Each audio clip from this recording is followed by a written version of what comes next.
శ్రీమాత్రే నమః. పూజా గదిలో ఈ వస్తువులు పెట్టుకుంటే మీ ఇంట్లోకి దేవతలు వస్తారు.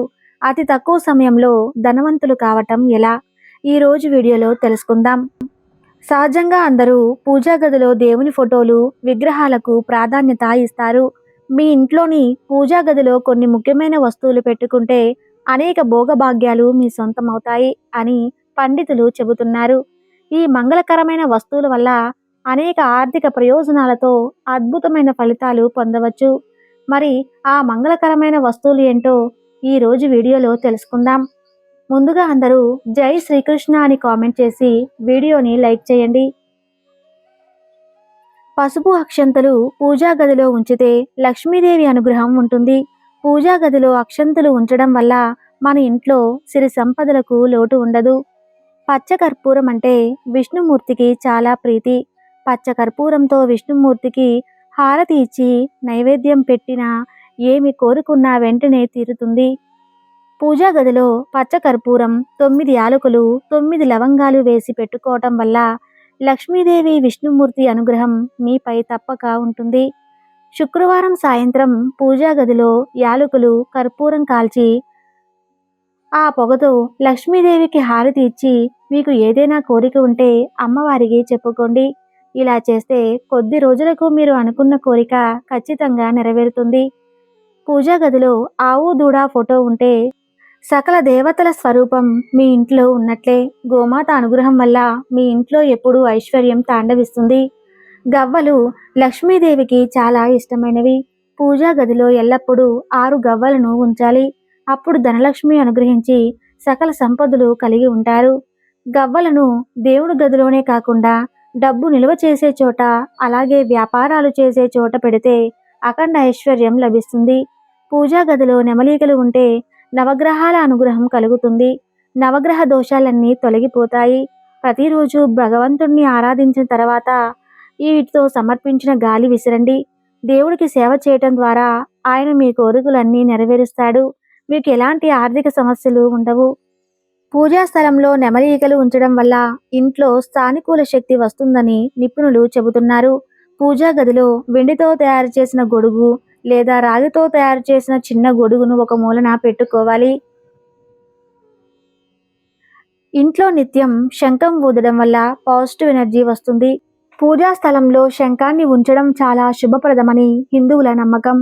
ఇలా చేయటం వల్ల ఇంట్లో సుఖ సంతోషాలు, శాంతి సౌభాగ్యాలు లభిస్తాయని వాస్తుశాస్త్రం పేర్కొంటుంది.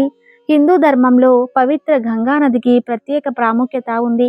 కాబట్టి ఈ పవిత్ర జలాన్ని ఎల్లప్పుడూ పూజా స్థలంలో ఉంచుకోవటం వల్ల లక్ష్మీదేవి సంతోషిస్తుందని నమ్మకం. పాదరసం పరమేశ్వరుడు తేజస్సుకు సంకేతం. పాదరసానికి చాలా శక్తి ఉంది. పాదరసాన్ని రుద్రవీర్యమని పురాణాలు చెబుతున్నాయి. పూజా గదిలో పాదరస గంధం చెక్క కలిపి ఉంచితే మీ ఇంట్లో ఉన్న వారికి పరమేశ్వరుడు లక్ష్మీదేవి అనుగ్రహం తప్పక లభిస్తుంది. అష్టైశ్వర్యాలు, భోగభాగ్యాలు కలిగి ఉంటారు. పసుపు కొమ్ములను పూజా గదిలో ఎల్లప్పుడూ ఉంచుకోవాలి. ఇలా చేస్తే మీ ఇంట్లో డబ్బుకి ఎలాంటి లోటు ఉండదు.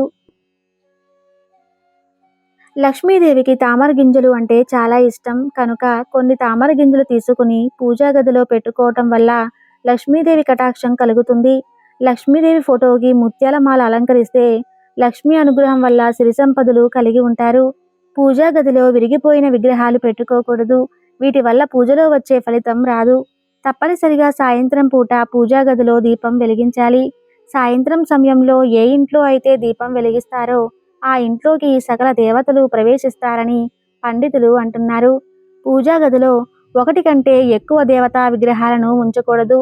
చాలా మంది ఎక్కడ పడితే అక్కడ దేవతా విగ్రహాలను కొనుక్కొచ్చి పూజా గది నిండా పెట్టేస్తూ ఉంటారు.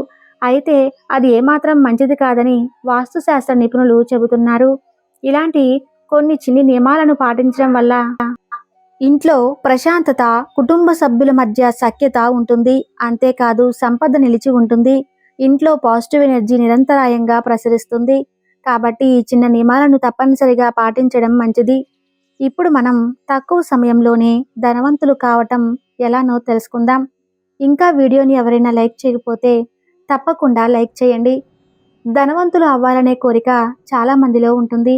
కానీ అది అంత సులువేమీ కాదు. నిజంగా ధనవంతులు కావాలంటే లక్ష్మీదేవి కటాక్షం కావాలి. ధనలక్ష్మి ప్రసన్నం కోసం వాస్తుశాస్త్రం ప్రకారం ప్రతిరోజు కొన్ని ప్రత్యేకమైన పనులు చేయాలంటున్నారు నిపుణులు. దాంతో ఆ లక్ష్మీదేవి ప్రసన్నమవుతుంది, ఆమె అనుగ్రహాన్ని ప్రసాదిస్తుంది. ఎలాంటి నియమాలు పాటిస్తే లక్ష్మీ కటాక్షం కలుగుతుందో ఈ రోజు వీడియోలో తెలుసుకుందాం. మీ ఇంట్లో తులసి మొక్క ఉండాలి. లక్ష్మీదేవి తులసి మొక్కలో నివసిస్తుందని నమ్ముతారు. ప్రతిరోజు ఉదయం సాయంత్రం తులసి మొక్కకు దీపం వెలిగించి పూజిస్తే లక్ష్మీదేవి ప్రసన్నురాలై ఆ కుటుంబంలోని కోరికలన్నీ తీరుస్తుందని జ్యోతిష శాస్త్రం చెబుతుంది. జ్యోతిష శాస్త్రం ప్రకారం మీరు ఆహారం తీసుకునేటప్పుడు తూర్పు దిశగా చూస్తూ భోజనం చేసేలా ప్రయత్నించండి. ఈ దిశ సూర్య భగవానుడికి అంకితం చేయబడింది, పవిత్రమైనదిగా పరిగణించబడుతుంది. ఇంటి ఈశాన్య కోణం అత్యంత శుభప్రదంగా పరిగణించబడుతుంది. ప్రతికూల శక్తులు ఈ భాగానికి ప్రవేశించడానికి ప్రయత్నిస్తూనే ఉంటాయి. జ్యోతిష్యులు అభిప్రాయం ప్రకారం ఇలాంటి దుష్ట శక్తులు ఇంటి నుండి దూరంగా ఉండాలంటే మీరు క్రమం తప్పకుండా గంగా జలాన్ని ఈశాన్యంలో చల్లుకోవాలి. మీరు తక్కువ సమయంలో ధనవంతులు కావాలంటే ఉదయాన్నే ముందుగా మీరు చేతులను చూడటం అలవాటు చేసుకోండి. అలాగే లక్ష్మీదేవి మనసులోనే ధ్యానం చేసుకోండి. ఇలా చేయటం వలన సరస్వతీమాత లక్ష్మీదేవి ఇద్దరు ప్రసన్నమవుతారు, వారి ఆశీర్వాదాలు లభిస్తాయి అని జ్యోతిష శాస్త్రజ్ఞులు చెబుతున్నారు. బుధవారం రోజున ఆవుకు పచ్చిగడ్డి తినిపించడం వల్ల జాతకంలోని దోషాలు నశించి ఆర్థిక ఇబ్బందులు తొలగిపోతాయని చెబుతున్నారు. ప్రధాన ద్వారానికి ఇరువైపులా గణేష్ చిత్రపటాలు ఉండటం ముఖ్యమని వాస్తుశాస్త్రం సూచిస్తుంది. వినాయకుడు బొమ్మ ఉంచడం వల్ల ఇంట్లో వాస్తుదోషం తగ్గుతుంది, తద్వారా ఆనందం శ్రేయస్సు లభిస్తుంది. కుబేరుడు సంపద, శ్రేయస్సు దేవుడు. శ్రేయస్సు కోసం ఉత్తర భాగంలోని ఉత్తర గోడపై కుబేర యంత్రాన్ని అమర్చవచ్చు. అన్ని విలువైన వస్తువులు, నగలు, డబ్బు, ముఖ్యమైన పత్రాలను ఇంటి నైరుతి మూలలో ఉంచండి. ఇంటి ద్వారం వద్ద ఉండే తలుపుకు కుంకుమతో స్వస్తిక్ గుర్తు వేయాలి. ఇంటి ప్రధాన తలుపులు ఎప్పుడూ సూర్యోదయానికి ముందే తెరవాలి. కిటికీలు, తలుపులు నుండి వచ్చే సూర్యుని యొక్క మొదటి కిరణం ఇంటిని సంపదతో నింపుతుంది. తెల్లారే వరకు నిద్రపోయే వారి ఇంట్లో ఎప్పుడు పేదరికం ఉంటుంది. ఉదయం నిద్ర లేచిన తర్వాత ఖచ్చితంగా సూర్య భగవానుడికి నీటిని సమర్పించండి. దీనిని క్రమం తప్పకుండా అనుసరించే ఇంట్లో పేదరికం దూరంగా ఉంటుంది. సూర్యునికి నీటిని సమర్పించేటప్పుడు 7 సార్లు ప్రదక్షిణలు చేసి ఓం ఆదిత్యాయ నమః అనే మంత్రాన్ని జపించాలి. శనివారం లేదా మంగళవారం రోజు రావి చెట్టుకు పాలు, బెల్లం కలిపిన నీళ్లను పోసి రావి చెట్టుకు ప్రార్థన చేయాలి. రావి చెట్టును అశ్వత్థ వృక్షం అంటారు. సాక్షాత్తు విష్ణు స్వరూపంగా భావించే రావి చెట్టును ఎవరు పూజిస్తారో వారికి లక్ష్మీ అనుగ్రహం లభిస్తుంది. కెరీర్లో సమస్య రాకుండా ఉండాలన్నా, మంచి ఉద్యోగం పొందాలన్నా శనివారం ఉదయం తలస్నానం చేసిన తర్వాత శివుడికి శమీ పత్రాన్ని సమర్పించండి. ఇలా చేయటం వల్ల ఉద్యోగంలో వచ్చే సమస్యలు తొలగిపోతాయి. అలాగే మీకు సంపద పెరగాలంటే శివాలయంలోని శివుని పాదాలకు 1.5 కిలోల బియ్యాన్ని సమర్పించండి.